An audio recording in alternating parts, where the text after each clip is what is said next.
Thanks very much. Sounded like you had an action-packed morning. I saw my friend Ron Brownstein on the way out. He told you he'd shared everything he knows, which is quite a bit, about politics. I'm really happy to be taking actually a break from politics today, because if you haven't noticed, the conversation on the campaign trail has not been particularly substantive. So this is my brief foray into substance. I'm going to introduce first the man who does not need very much of an introduction, Agriculture Secretary Tom Vilsack, who is the nation's 30th Agriculture Secretary, and unless I'm wrong, the sole surviving original member of President Obama's cabinet. Before his appointment to the cabinet, Secretary Vilsack served 2 terms as the governor of Iowa, served in the Iowa State Senate, and as the mayor of Mount Pleasant, Iowa. And having just spent some lovely and enjoyable weeks in his state, I was reminded of how he is really a typical Iowan, which is to say incredibly pleasant to deal with and straightforward and super smart. John King, the acting education secretary, this is actually his easy moment of the week because he's having a confirmation hearing on Thursday, so we're going to coast through this one so you can do the hard stuff later in the week. Dr. King, don't hold this against him, is a lawyer. Took a detour from teaching to go to Yale Law School before going back into education. Prior to being named as acting secretary, he was the principal senior advisor at the department, and before that had served since 2011 as the commissioner of education for the state of New York, and before that, managing director of Uncommon Schools, which is a nonprofit charter management organization operating some of the highest performing urban public schools in New York, New Jersey, and Massachusetts. So I think this panel, I'm thinking of this as the kind of Green Acres panel. City meets country. And I'm not quite sure why, since we're talking about rural, but we're going to go with city first, and Dr. King. Thank you, thanks. I'm thrilled to be here, privileged to be able to do this conversation with Tom. I am a city kid. I grew up in Brooklyn, New York, but as commissioner in New York State, we actually have 700 districts in New York State. And so I spent a lot of time working on issues in rural schools and rural school districts, and deeply appreciate the role that county leaders, county executives, county commissioners, local elected officials play in supporting schools and in supporting communities. So I'm very pleased to be here. Wanted to share a few thoughts. One is our focus at the department, as everyone knows, is on equity and excellence for all students. And so we are deeply committed to ensuring that every child has the chance to be prepared for success in college and careers. And we know that there are particular challenges in rural communities as we work towards that goal. I can think of visits to rural school districts that were struggling with issues of poverty that students were facing. Certainly, we will talk about some of the issues of substance abuse that are plaguing many of our communities, but also struggling with the challenge of recruiting teachers and ensuring that there are the teachers that are needed in fields like math and science, where it's sometimes hard to find the physics teacher to work in a small district, particularly when there really needs to be a sharing of teachers across districts. The challenge of technology access. Not only technology access is a challenge for schools, but in the community, and whether or not students are able to do research online and to have access to wireless at home. Certainly challenges around declining enrollment and the resources necessary to sustain a well-rounded education for students. I can think of many districts I visited that used to have 2 foreign languages that were taught and now have none. Used to have advanced placement classes, now have none, and are struggling to figure out how to make sure they can meet those needs. The president is committed to supporting our highest needs students and our highest needs districts.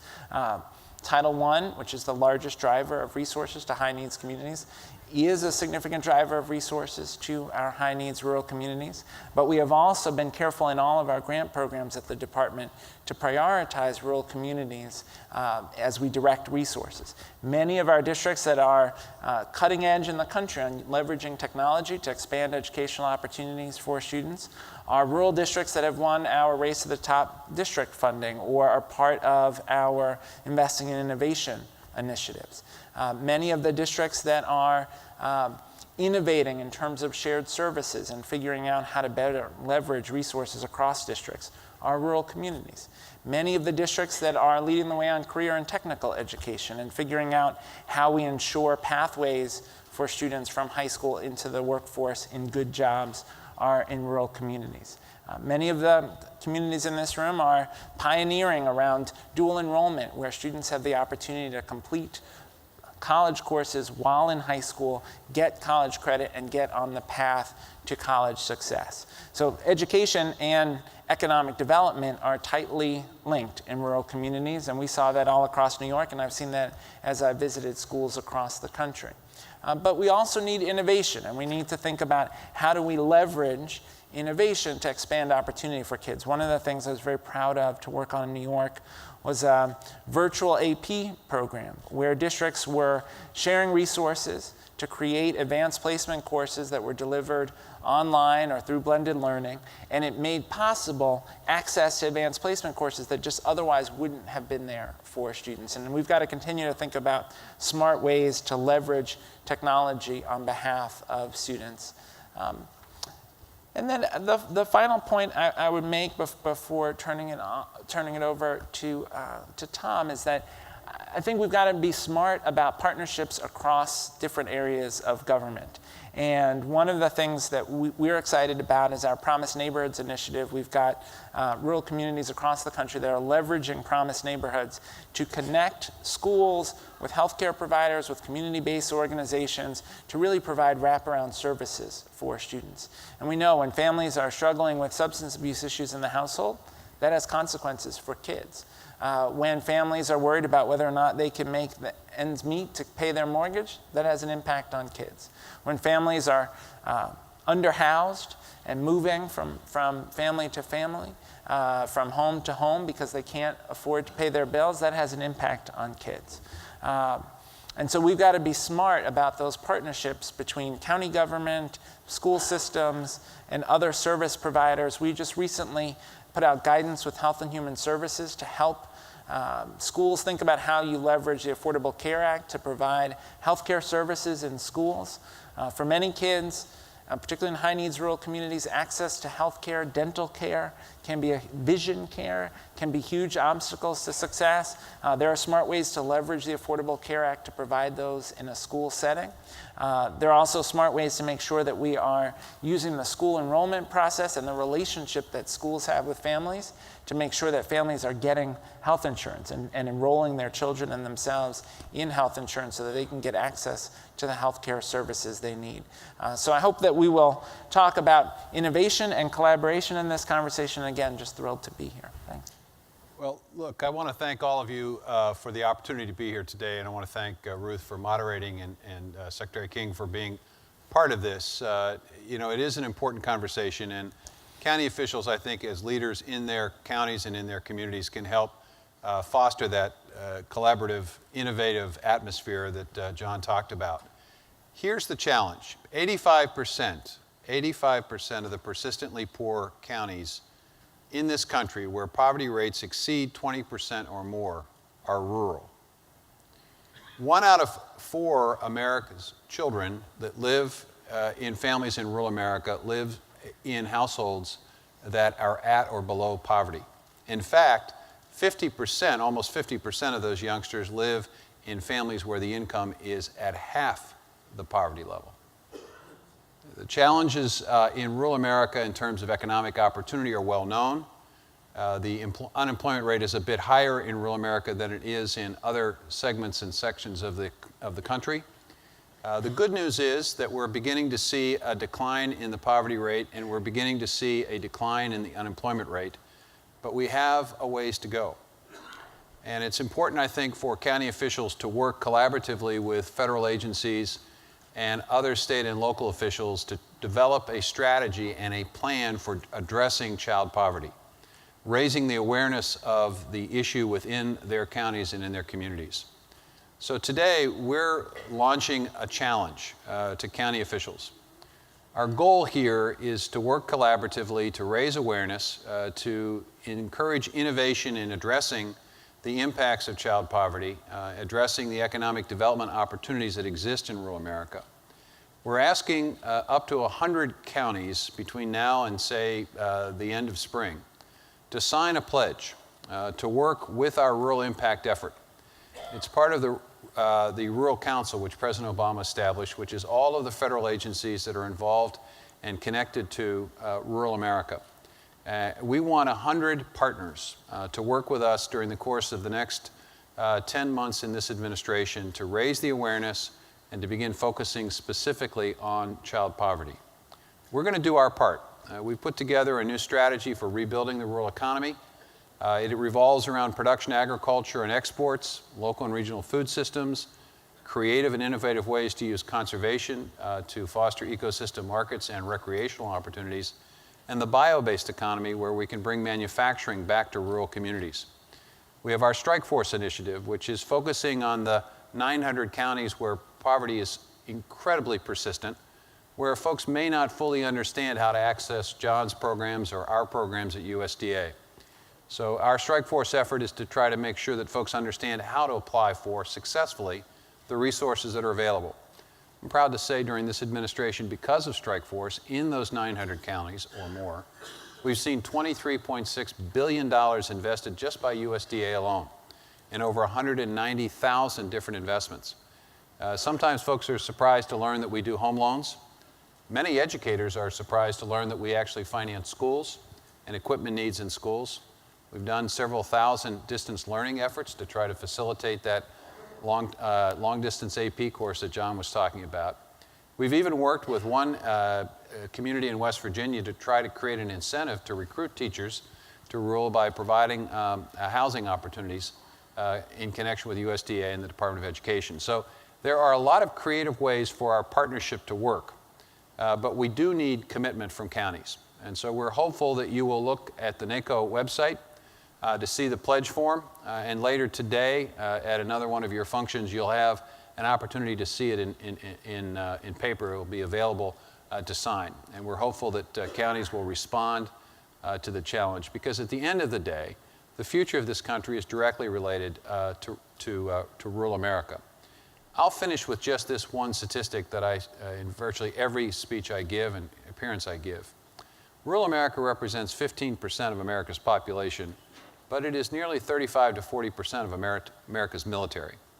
In other words, rural families disproportionately send their sons and daughters into military service.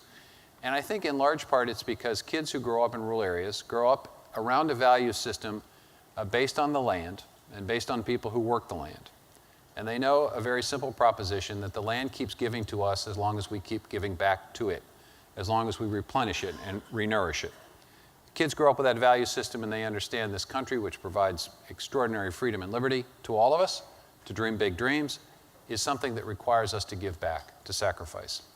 That value system is alive and well in rural America so long as we create economic opportunity, and we basically allow these youngsters, regardless of their circumstance or their zip code, to be able to dream big dreams and to be able to accomplish big things.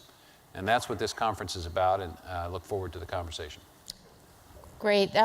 Thank you. We have so many topics to expand on today. Each one of them could consume the allotted time. The issues of rural poverty in general, in particular issues of educational access and educational achievement, and finally, but definitely not least, the issues that Americans across the country are facing with substance abuse and opioid addiction. So I'm going to try to make sure we, and they intersect with each other most obviously. So I'm going to try to make sure we spend enough time on each of those. But I think I'll start, as usual, Secretary Vilsack kind of scooped me on the figures and statistics. But I wanted to push a little bit on the questions of rural poverty and the degree to which they are different from or the same as poverty issues facing Americans in general. And Secretary King, feel free to jump in. One of the statistics that I saw that was actually a rosy statistic in a sea of other ones that were somewhat daunting was actually that poverty in rural America fell by nearly half between 1967 and 2012.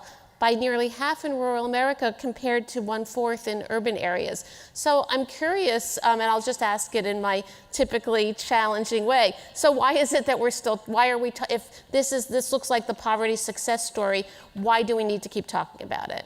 I think one of the reasons is that poverty statistic came down in part because of the incredible work of our on senior citizens and reducing the level of poverty among senior citizens. We have an aging population in rural areas, so when you provide Medicare, when you provide Social Security and some of the other programs, you're going to essentially help those senior citizens move out of poverty. The nutrition programs that we administer help almost 4.5 million people to move out of poverty, many of them located in rural areas. The problem is we haven't focused in the same way on our children. And the fact is that we have more kids living in homes in poverty in rural America than we do in urban and suburban America. And the reason, there are many reasons, but part of it has to do with the fact that we did not create a companion economy as agriculture became more efficient. When I was born in 1950, we had roughly 25 million farmers producing the food for Americans. Today, each farmer produces enough food for 150 people. We've seen a 170% increase in productivity, but 22 million fewer farmers. We didn't overlay that economy with a new natural resource economy, which we're now beginning to overlay. And so we didn't create the jobs, we didn't create the manufacturing opportunities that we're now beginning in this administration to create. So that's one of the problems. The second problem is, it's very difficult and John mentioned it, you've got declining enrollments, and it's very difficult for states to continue to finance rural schools. If you don't have a school, you don't have a healthcare center, access to healthcare, it's very difficult to attract economic opportunity. So they are absolutely connected. It's sort of a chicken and egg kind of thing. You got to have the school, you got to have the hospital or healthcare. If you don't, you can't get the jobs. If you don't have the jobs, then you don't have the population to support the schools and the healthcare system. So our challenge is to figure out creative ways to deal with the quality of life issues at a school. And John mentioned the distance learning. That's one way. Telemedicine is one way. But then you have to have access to broadband. And that's difficult because the private sector finds it hard to finance broadband expansion. That's why the Recovery Act was so important, because it did provide some resources to begin that process of expanding access to broadband. Secretary King, as you look at your portfolio,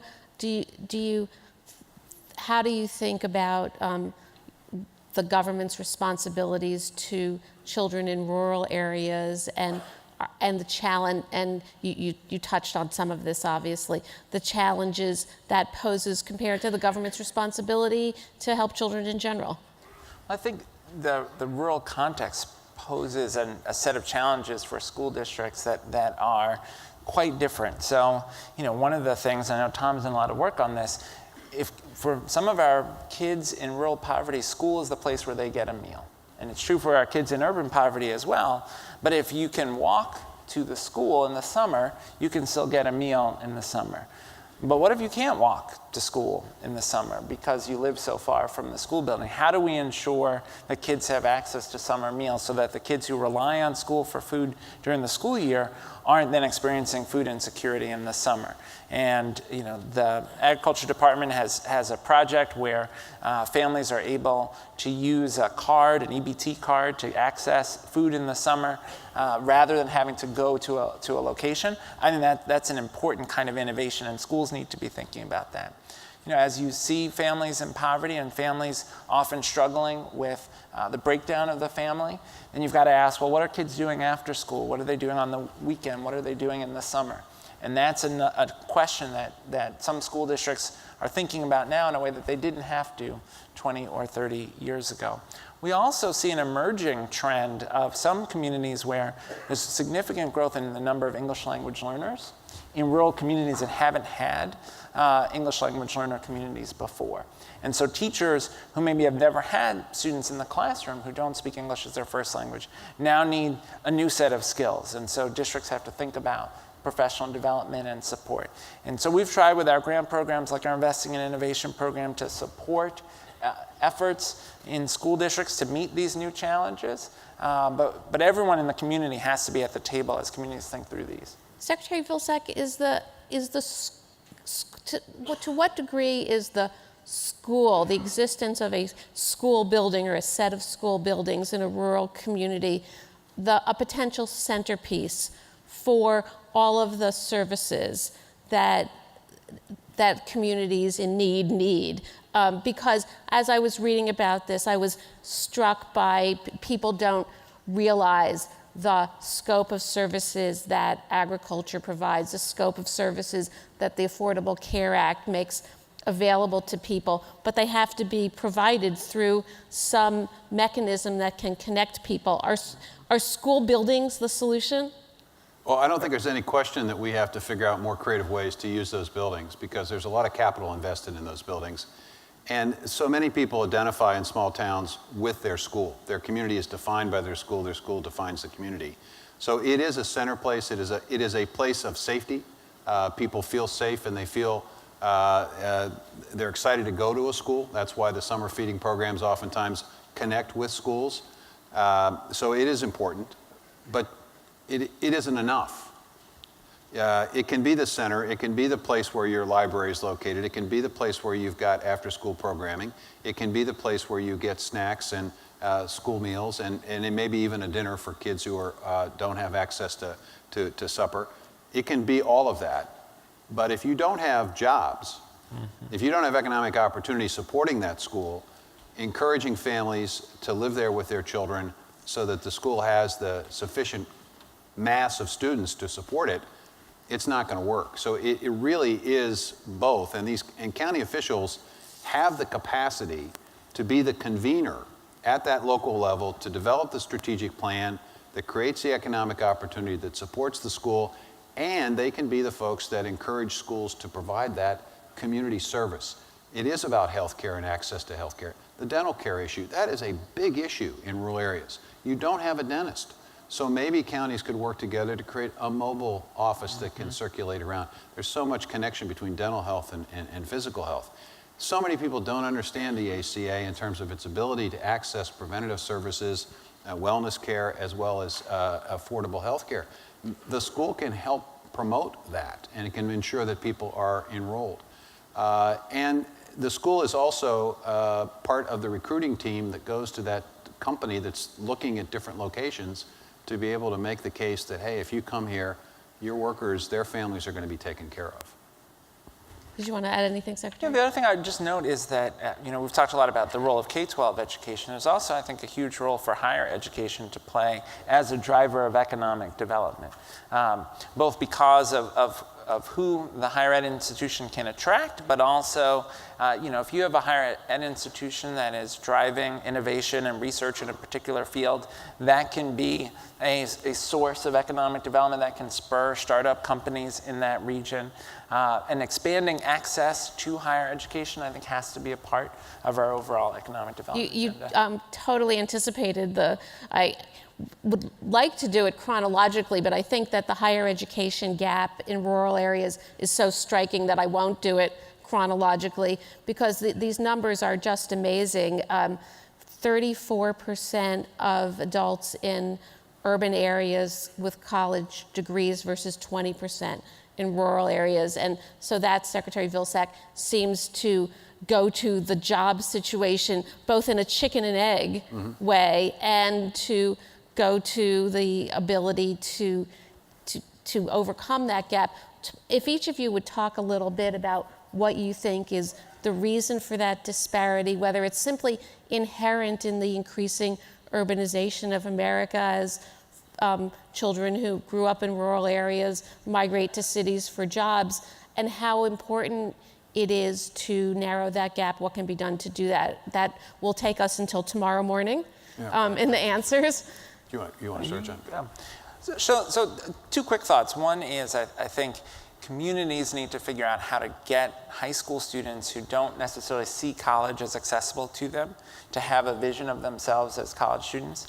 I was with folks recently in Ohio working on the Ohio Appalachian Collaborative, where what they've done is leverage federal funds to work together across districts to create dual enrollment opportunities for students where they're taking college courses as high school students, getting a vision for themselves as college students, and also starting to get credits so that they know when they get to college they will have a head start on their classmates.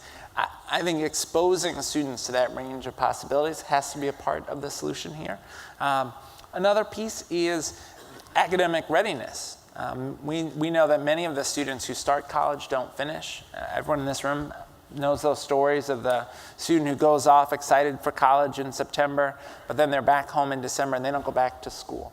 Many of those students are discouraged because they get to college and they find they have to enroll in remedial courses, and then they're not able to succeed in those courses. May I interrupt you for a second? Is the academic readiness issue more acute in rural areas, or is it essentially the same in rural areas as it is in urban areas? You know, it's more, I would say, a question of high schools that have lots of students in poverty. It is clearly more acute. And I think there are a couple factors. One is many of the students start behind because they don't have access to high quality early childhood education. And so one of the things we've tried to do with our preschool development grants program, we're seeing this in the states that have those grants, like Hawaii, that's been very smart about trying to expand access in rural areas to high quality early childhood education. But that head start makes a difference.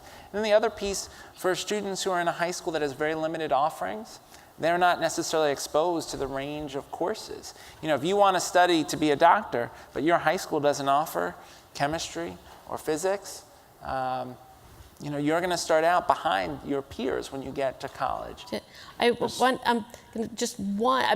I'm the statistics nerd today, And by the way, all the statistics come from an incredibly interesting report that the Council of Economic Advisors put out. The numbers on early childhood are actually appalling. Children who live in rural communities less likely to attend center-based early learning programs, less prepared for school on a variety of measures. And this one was unbelievable, and it's the reason I was being rude enough to interrupt you. 60% more likely to be placed in special education when they arrive at kindergarten. So the school readiness issue, certainly if you want to be a doctor, you need to take high school chemistry. But it seems to me, as the president and others have been saying for quite some time, it needs to start earlier than that. And thanks for indulging me, Secretary. Yeah, just a couple of things. I mean, first of all, if you're a community and you're dealing with a high level of poverty, you may not know where to start to put together a quality preschool program. You may not have a facility.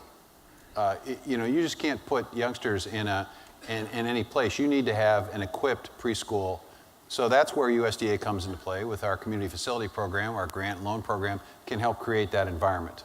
Then you have to be able to recruit that quality preschool teacher that knows how to motivate these youngsters to get them ready for kindergarten, first grade, and so forth. That can be a challenge. So we need to think creatively, what's the incentive that could encourage somebody to want to come to a rural community? Is there a person who came from that rural community that's now an educator that could be encouraged back? Could we provide them, for example, a no down payment loan for a home so that they can become a homeowner immediately instead of having to accumulate the 10 to 20% that most banks require? USDA can provide that. So it requires a plan, it requires utilization of our programs. You know, you asked the question about higher ed. The cost of higher ed is sometimes an impediment and a discouragement for kids who want in rural areas to go to college. Their parents can't figure out, and they can't figure out how to afford it. That's why free community college becomes incredibly important. It's why reducing the cost of a four-year college education, and the point that John made, the ability to get college credits in advance while you're in high school motivates smart, bright young kids. It also reduces cost. So but you can't do that unless you have access to either teachers who can teach those advanced placement courses and a community college that you can have access to, or you can do an online effort. Well, you can't do the online effort unless you got broadband. So it is there.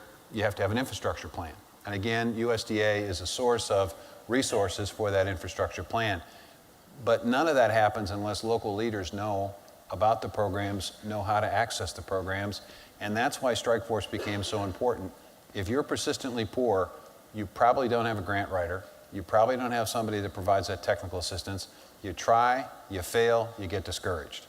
Strike Force basically says, if you try, you'll work, we'll make sure you succeed. And once you succeed, then you know how to do it. So I can't emphasize how important it is for county officials to assume that convening and leadership capacity to push their economic development folks themselves to figure out where these programs are, because we want to help. We are anxious to help. But you got to know how to play the game. Well, listening to each of you talk, it really seems that technology is at the center of the capacity to overcome some of the inherent limitations of living in rural communities, access to teachers, access to medical specialists and other professionals. The dentist can't operate long distance, maybe he or she can at this point. So I guess two questions.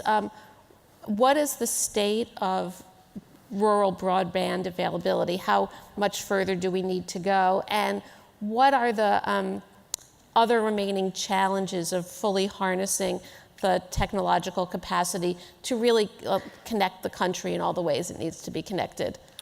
Well, I would say that this administration has brought this issue to the forefront and has invested literally billions of dollars in expanding access. I know in our own area at USDA, we've expanded access to more than 6 million rural Americans. There is still a disparity between the speed of the broadband that is available in rural communities, and there are still areas that are so remote that they have very little, if any, broadband. And the impetus, I think, is not just on government, but also on the private sector. And we have to figure out creative ways. And we did this with the electrification of rural America by forming cooperatives. And again, county and local governments can create that kind of opportunity, a cooperative that becomes a cable company or provides a municipal utility that also works to provide access to broadband. So we are anxiously working to use our grant and loan programs at USDA. Commerce Department's got some programs. The Connect Ed effort is really focused on making sure that schools are connected so that those distance learning opportunities can really be available. But there's still a ways to go. And I think, frankly, the failure of this country to have an infrastructure bank, to make a concerted commitment on the part of Congress to put resources behind a continuation of the Recovery Act, I think is a challenge. And I would certainly encourage the person who's going to be in this chair a year from now as the Secretary of Agriculture to continue to push Congress for expanded resources, because there's still a tremendous need. Yeah. I would just add that Connect Ed initiative has helped to improve wireless access in schools through the federal E-rate program. Billions of dollars have been invested in expanding access. One of the challenges is the school may have wireless access, but then does the community have wireless access? Can the student do that outside of school? Some communities, Piedmont City School District in Alabama, use their E-rate dollars to actually make the whole town wireless. I think we're going to see more places leveraging resources in that way. We have a district out in California that uses the school buses at night and locates them strategically in the community as a way to provide wireless access for students to do their homework and research.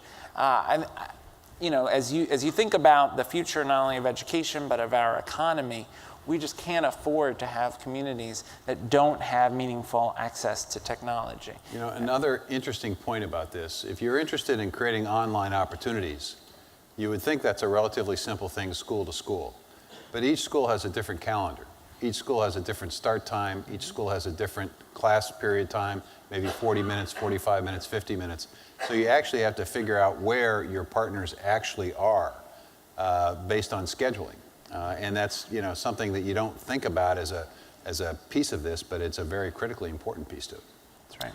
Right. So now turning to the depressing part of our program. I can't think of a better segue than just laying that out to talk a little bit about the problems of substance abuse and opioid addiction. And help us, I think all of America, the one thing that we have learned during this presidential campaign is the breadth and persistence of the opioid problem, not just in urban areas, but across the country.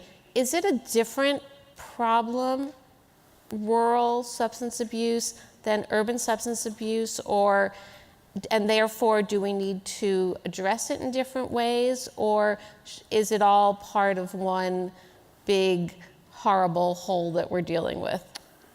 Ruth, this is a very personal issue for me. My mom struggled with, my adopted mom struggled with alcohol and prescription drug addiction. And as a young person, I honestly felt that my mother was, for far too long, I felt that she was a weak person, that it was a character flaw. And so to answer your question, I think it is a little different in rural areas than it is in urban centers for this reason. In those rural areas, there is the sense of self-reliance and the sense of independence, a sense of I can get through this, I don't need help. So oftentimes it's harder for people in rural areas to acknowledge that there's a problem. And then because you live in a small community, there's a sense of privacy that is oftentimes, people want to protect their privacy. They don't necessarily want their neighbors to know everything about their lives. And so sometimes it's hard to get on the road to recovery until you acknowledge you've got a problem. So that's one problem. The second problem is if you do get that barrier and break that barrier down, there aren't the services, there aren't the professionals, there's not the mental health services, the substance abuse counselors, the support, recovery support from a community that's available in urban centers. 76% of the shortages of of substance abuse and mental health professionals, rural areas, 76%. And again, it's a situation of, well, how do you get a psychiatrist to go to a rural town when there's not the financial wherewithal to support that? Well, again, we get back to technology and the ability to use technology to provide those services. How do we equip every first responder with the drugs that can reverse an abuse situation and save a life? How do we get that volunteer fire department that's the EMT in a small town to understand this is the new reality and they have to deal with it? How do we get healthcare centers to understand that with the ACA, they now have opportunities to be reimbursed for these services, potentially at cost under the ACA, and perhaps they can make the case for having a staff. So it is a different problem, and it is a huge problem for this country. A 300% increase in prescription drug prescriptions, pain medication prescriptions, over the last 15 years, even though the level of pain in this country is relatively the same. And now over 47,000 deaths connected to poisoning or suicides connected to poisoning and substance abuse. And here's the most dramatic statistic. In virtually every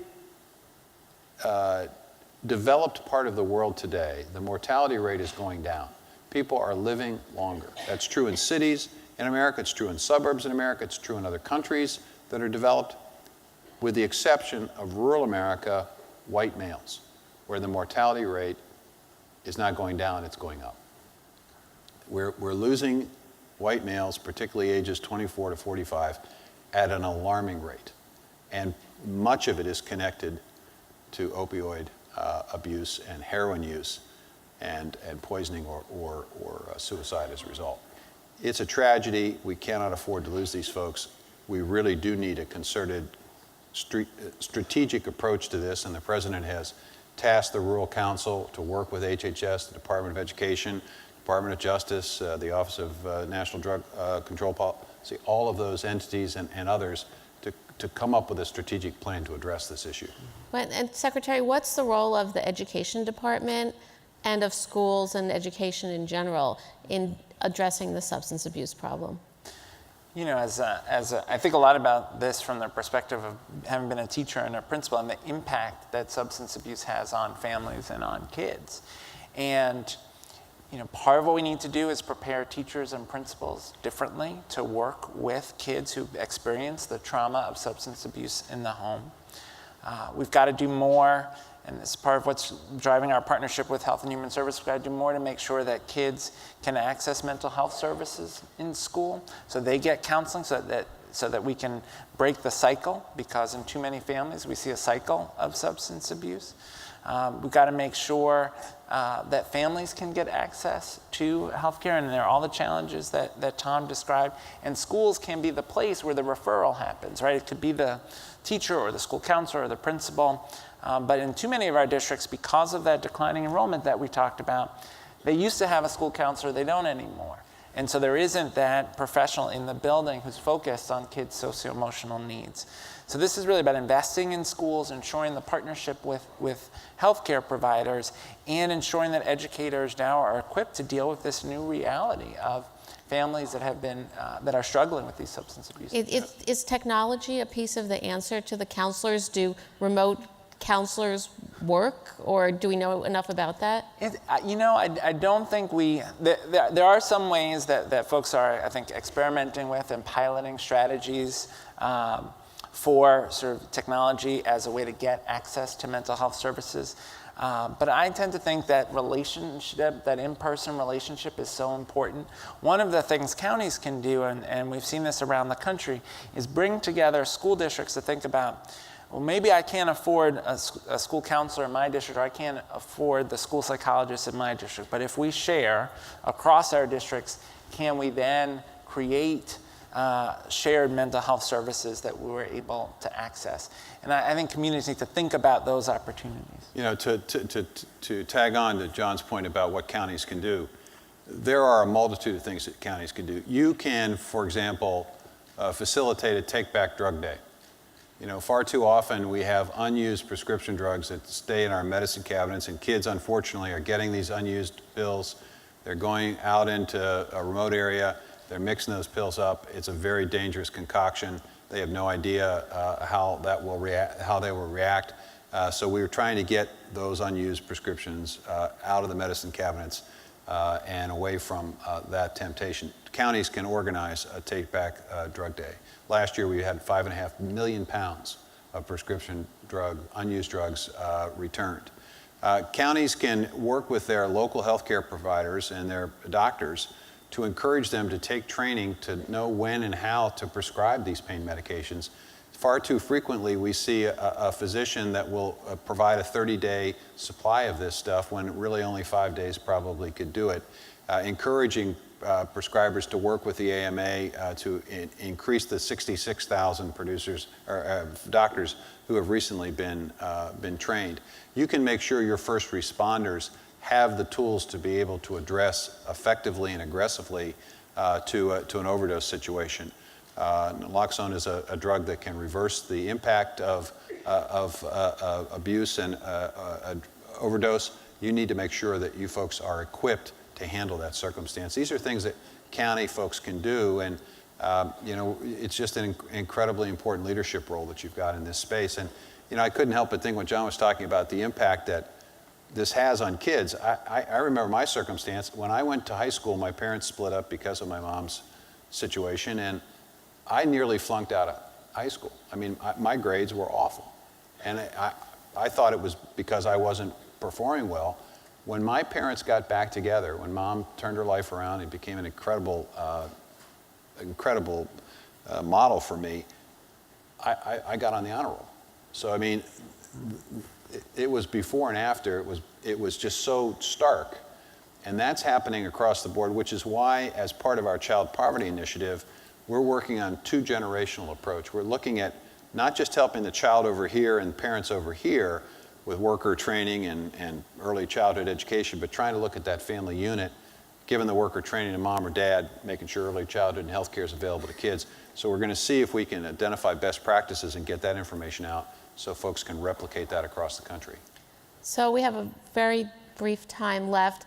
I'm going to give each of you, in turn, a magic wand to wave on one issue affecting rural America. What is the change that you would like to make that you think could be most effective in addressing the problems of rural America? Secretary King? Wow. I mean, acknowledging that they're really Use it for good and not evil. Right. They're acknowledging there really are no silver bullets. I do think figuring out how we get more higher education opportunity. You know, the president's proposed free community college, America's College Promise. Community college can be the place where you get the skills that you need for competitive jobs. It can be the pipeline to four-year colleges. It can be the source of hope for high school students. So I think expanded higher education access would be at the top of my list, but again, acknowledging there's no silver bullet. A coordinated effort between state, local, and federal governments, starting with 100 counties that we're hopeful will accept our challenge, to restructure the rural economy to create the kinds of jobs that will allow young people to see that tomorrow can be better than today, to avoid the substance abuse temptation, and to be able to support early childhood, quality K-12, and the professional services that make quality of life living in a small town really a great opportunity. Great. Well, you've given us all a lot to think about and some actual reasons for hope. So thank you both, and thank you to NACo for bringing us all together. Thanks again. Thank you. Thanks.